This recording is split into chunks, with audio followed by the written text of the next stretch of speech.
Hey guys, welcome back to Reserved Investments on YouTube. And today we're just going to do a short video. I found a book about antiques and collectibles and one asset class in particular that I think you should all read if you are interested in learning about the antiques and collectibles trade and also how finance and economics impacts the trade at large. There is an excellent book that was written by a money manager, I'm going to use that term generically, in the overall financial markets who is also a collector. Well, he wrote a book about stamp collecting and investing in stamps, both in the short term and the long term.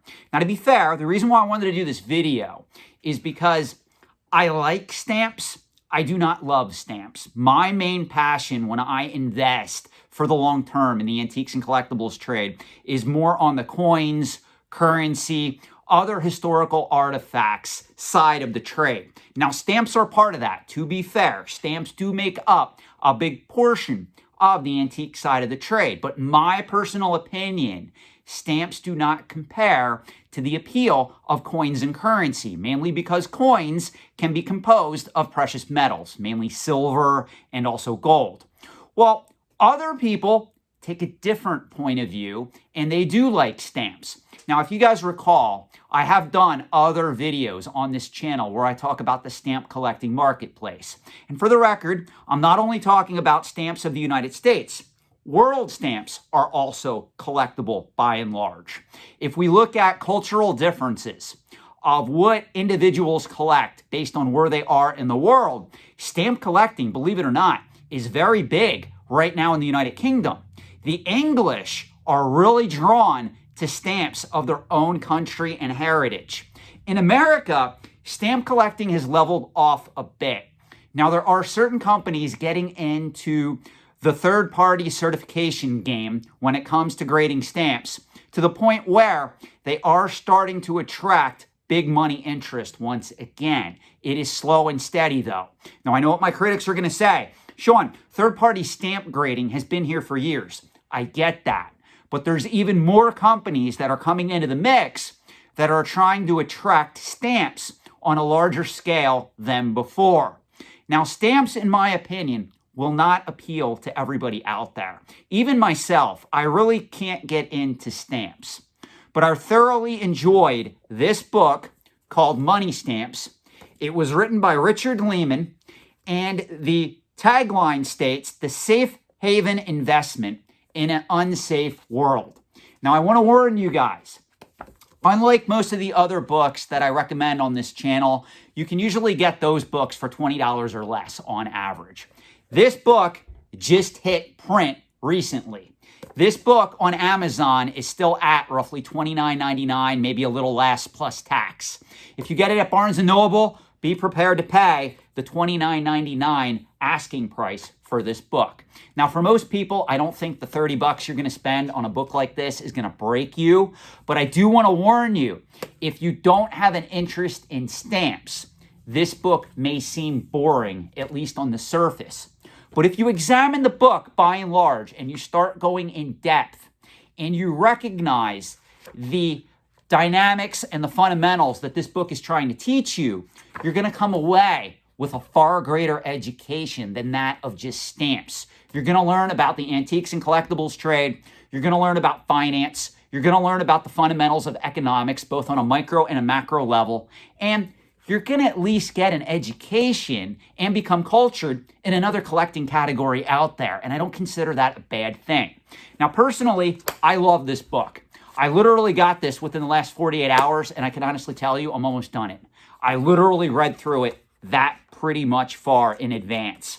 I will also tell you, though, the book also has a lot of graphs towards the end. That is something that may turn some of you off. It uses percentage formulas to calculate returns and appreciation percentages on some of these stamps, not only in the United States, but in the world, guys. So if you're watching this video and you live in the United Kingdom, you live in India, you live in Australia, this is a book that you too can benefit from. This is not specific to the United States. I want to make that point very clear. The book does an excellent job going through understanding how a lot of these markets work.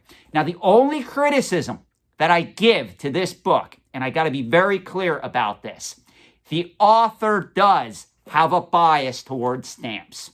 So I'm going to be very honest. It's very clear. Like if you open this up and you read the preface, this is what it says.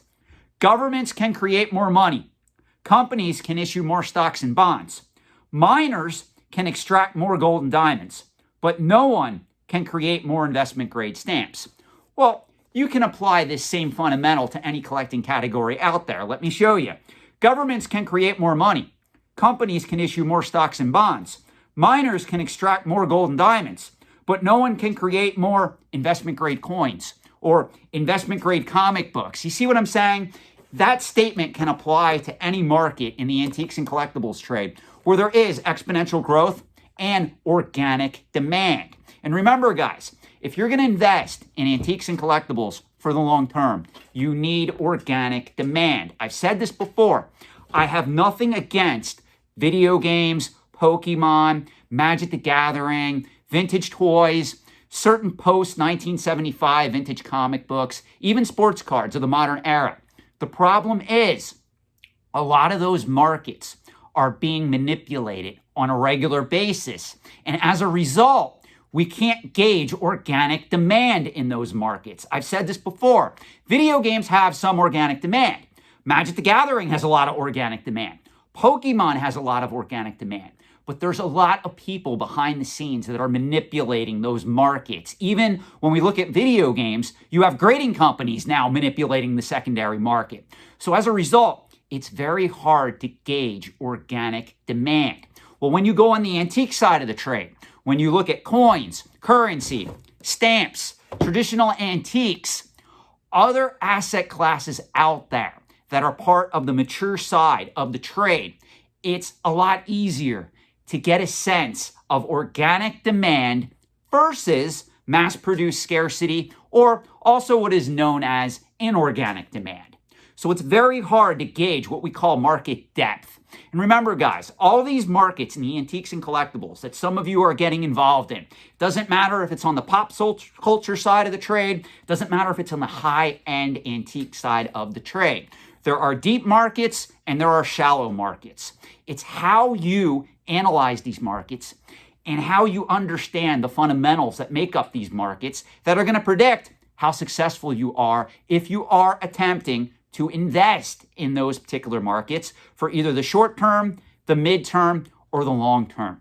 So in closing, I would honestly try to convince you guys, if you are interested in learning about these markets, even if you don't have an interest in stamps, to at least pick up a copy of this book. I give the author a lot of credit because in the year 2020, let's be honest, putting out a book like this, especially devoted to stamp collecting, this book is most likely not going to sell millions of copies. This author, the guy who is invested in this particular market, is not going to get rich off the sale of this particular book. It's very esoteric. It's very niche. The reason why I'm doing a video on it is because some of you guys asked me, well, Sean, how can I learn antiques and collectibles, finance and economics all in one? Well, this is a prime example, guys. And there are other books I'm going to be recommending to you as we go along. So again, in closing, spend the $30, get yourself a copy of Money Stamps by Richard Lehmann. You can get it right now on Amazon. You can get it at Barnes & Noble. You can even probably find it on eBay. You're not going to be able to get it used, most likely, because the book was just published literally within the last few months. So I am recommending this book for anybody that wants to work and understand these particular markets. Thank you for watching. Have a great night. I'm curious of your feedback on this book and this video. If you guys want me to, I will gladly do a more in-depth video on this book on the stamp collecting marketplace from a worldwide perspective. Just let me know. I have a lot of knowledge in the market. I don't do too many videos on stamp collecting because a lot of my viewers just aren't really into it. Most of the people that are into stamp collecting are more likely to read the articles that I write for Antiques and Auction News. They're not going to be willing to overall get their information from YouTube. Now that tide is changing. I could be wrong about that. If there are any of you guys out there that want to see me do more videos on stamp collecting, investing in investment grade stamps from the US, from other countries, again, please let me know in the comment section below. Thank you guys. Have a great night, and I wish you all well.